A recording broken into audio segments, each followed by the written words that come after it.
বীরত্ব যোদ্ধাদের স্মরণে একটা সৌধ তৈরি হলো।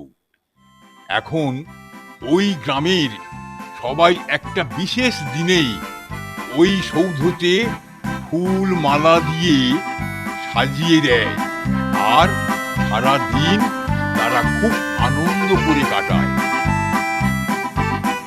এই রকম এক বিশেষ দিনে আদি বাড়ি ছিল না।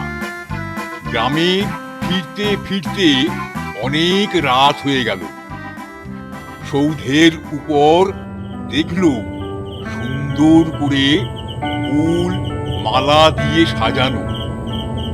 সেও একটা বনফুল নিয়ে সৌধের উপর দিয়ে হাত জোড়ো করে আকাশের দিকে তাকালো।